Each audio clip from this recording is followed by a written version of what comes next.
Hello, I'm Riki Ukyo. The title of my presentation is Robust Pedestrian Tracking Against Occlusions in Public Spaces Using 3D Point Clouds from Single Depth Sensor. In recent years, it has become increasingly important to correctly understand which visitors are passing through which routes in places such as public facilities where many visitors come and go at the same time. For example, in a disaster such as a sudden fire or flood caused by a guerrilla rainstorm, it is possible to efficiently guide evacuation and confirm safety by correctly understanding the attributes and the number of people staying in the facility. In addition, by understanding these data daily, it will be possible to improve profits by understanding the number of customers at different times of the day in the marketing or commercial facilities. It will be also be possible to optimize air conditioning services in construction. We consider there are such a variety of people in public spaces, and it is necessary to understand them regardless of their attributes. The most common existing pedestrian detection and tracking methods are based on RGB images. However, detecting pedestrians from RGB images requires a deep learning-based method, which is computationally expensive. Also, it is challenging to continue tracking when the pedestrian moves in the depth direction because the distance between the camera and the pedestrian cannot be accurately obtained. Therefore, we propose a pedestrian detection and tracking methods using 3D point clouds. Therefore, we can easily extract pedestrians and track them in the depth direction by using 3D point clouds. Another example of tracking with point cloud data is research on recognizing vehicles and pedestrians in the vicinity using point clouds acquired from in-vehicle radar for automatic driving. In these cases, a radar capable of acquiring data for a wide area outdoors is required, and the disadvantage of a high cost for radar installation exists. Therefore, only a commercial available molecular depth sensor is used for inexpensive and sufficient tracking indoors in this research. The drawback of 3D point cloud tracking is that it is vulnerable to occlusion, and it is difficult to determine that the person whose data is lost due to occlusion is the same person as the pedestrian in the previous frame. There are three types of cases. The first that one pedestrian is recognized as multiple people due to missing data, and one part of the pedestrian is recognized as other person. The second issue is that tracking with depth data can be falsely detected as one person when multiple people approach each other. It makes we cannot tracking them correctly. The third issue is that occlusion causes only one part of the pedestrian to be observed, such as the back or front of pedestrian. And if we continue to predict based only on the observed values, there will be a significant difference between the predicted position and the actual position. In this case, it is not possible to determine the original person after occlusion. This figure is an overview of tracking using 3D point clouds. The proposed system extracts point clouds of pedestrians from input 3D point cloud by using background subtraction. Then the extracted data is converted uh, into a bird's eye view and separated into individual pedestrians by clustering using DB-scan algorithm. In this process, if there are suspicion that we judge multiple pedestrians for one, clustering is performed again. Based on this data, we perform tracking by using Kalman filter. The tracking is robust against occlusion, taking into account splitting and merging.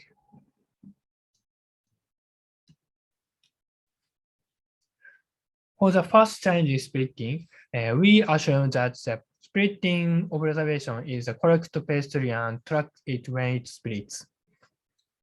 In this figure, we are tracking object I at time t minus 1, split into observation L1 and L2 at the time t.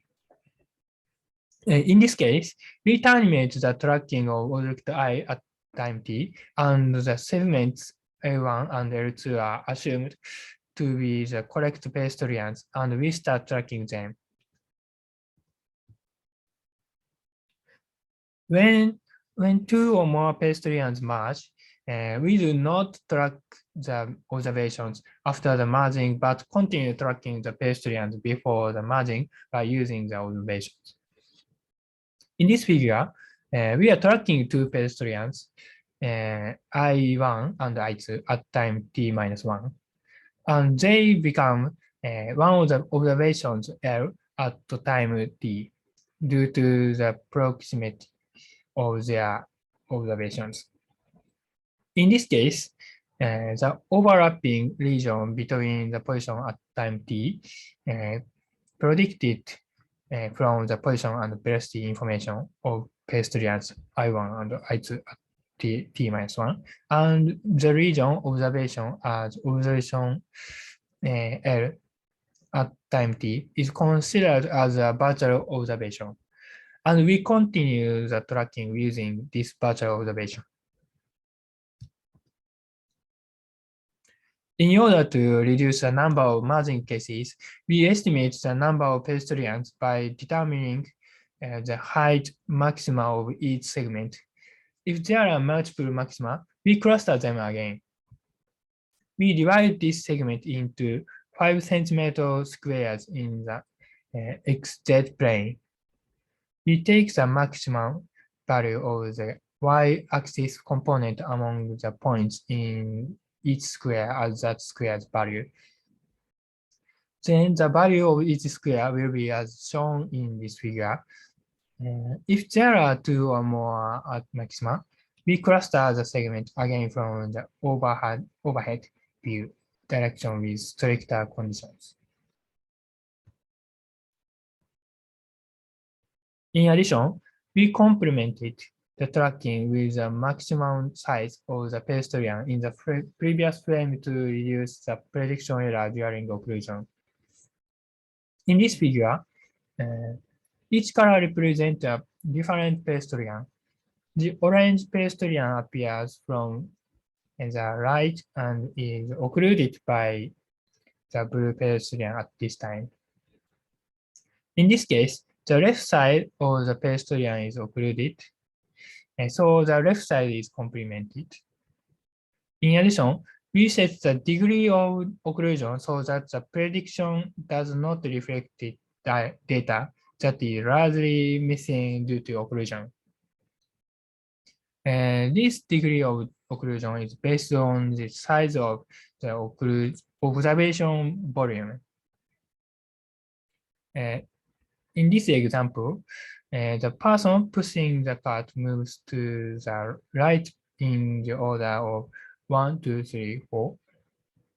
But there is an occlusion in scenes 2 and 3.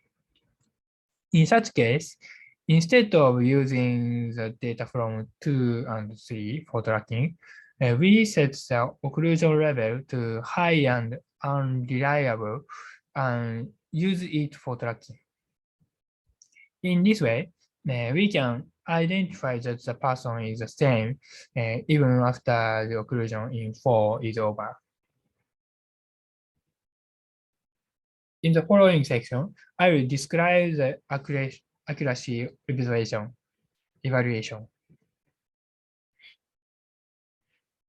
I will explain the evaluation dataset. The sensor used for data acquisition is a commercially available 3D depth sensor called structure core. The data used for the evaluation were acquired in the laboratory of our university and at the entrance of an existing large commercial facility, where the sensor was installed at the height of about 1 meter from the floor, so that it was horizontal to the floor. Actual values were obtained from RGB images for the laboratory and commercial facility data manually. The data details are shown in this table, which uses data from all 755 frames. I will explain each scenes in the dataset.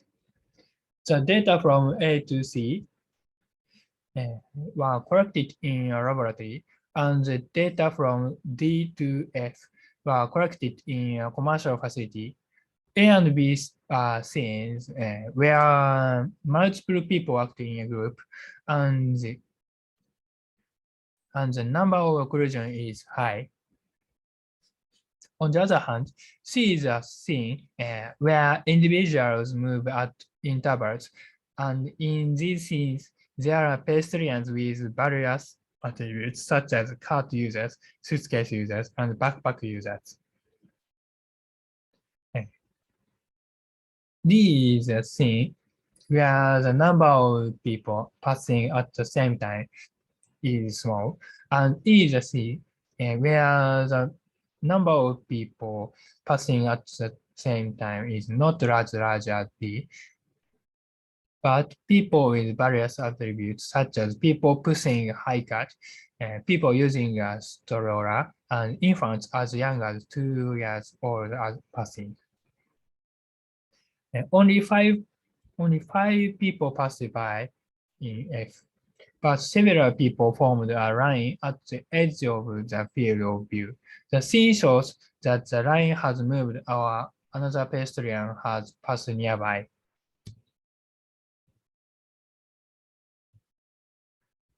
For the evaluation metric, we use a clear metric, which is often used as a tracking metric. False positive, false negative, ID swap, and fragment are shown in this figure, where false positive is the number of false positives. False negative is the number of missing positives. ID swap is the number of times the ID assignments of multiple pedestrians are swapped. And fragment is the number of times the tracking is cut off.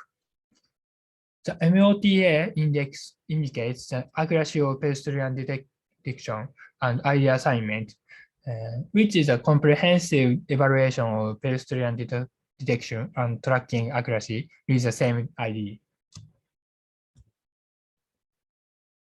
MT and ML represent the percentage of pedestrians that were correctly tracked for more than 80% of their length and the percentage of pedestrians that were correctly tracked for less than 50% for their length, respectively. Therefore, the higher the value of MT is, the longer the same person is tracked, and the lower the value of ML is, the less the same person is tracked only in small pieces. Here are the evaluation results. The results for each scene are shown in this table. As you can see from the total, we can determine the same person with high accuracy. From the accuracy of scenes A to D, we can see that even in situations where occlusion occurs frequently, the accuracy is kept low. Also, we can see that the tracking can be done even when there are people using baby carts, small cars, and suitcases. However, in scene E, the number of false positives and missing detections increase with occlusions.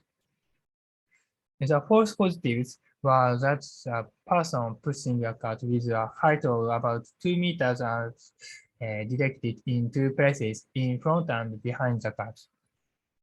The missing detection was that the system did not detect a small child.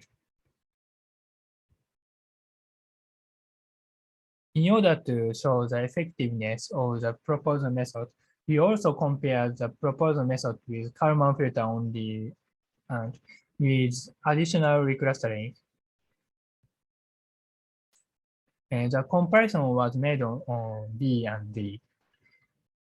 As can be seen from the table, when we added reclustering to the Kalman filter only, MOTA and MT and ML were improved, and when we added compression, MT was improved. And this improvement is because reclustering reduces the number of margins, reducing the number of FPs. Complementation further improves the accuracy of MT because it allows us to continue tracking with the same ID even in situations where the ID is easily misidentified as another ID due to occlusion. This is an example of results of tracking in scene A. The situation is in the bottom row, where three pedestrians move from right to left, and the pedestrian pushing cart moves from left to right behind them. Another pedestrian is moving behind them. The tracking results are shown in the upper row. This figure shows the point cloud data representing a pedestrian and the ID of the pedestrian when converted to an overhead view. In frame 1, a pedestrian pushing a cart and two pedestrians in the front of a cart are detected. In frame 2, the pedestrian pushing the cart is partially occluded. And in frame 3, it is completely occluded. In this case, tracking is complemented by frame 2 to maintain the size of frame 1 so that the predicted position in frame 3 is accurate. And tracking is performed with the original ID when it is observed again in frame 4. This is a conclusion. We propose a method for tracking in public spaces. We use 3D point clouds and we complement tracking or occlusions while accounting for merging and splitting of segments.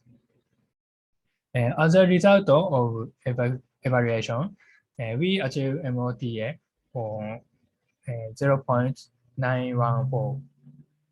Thank you for listening.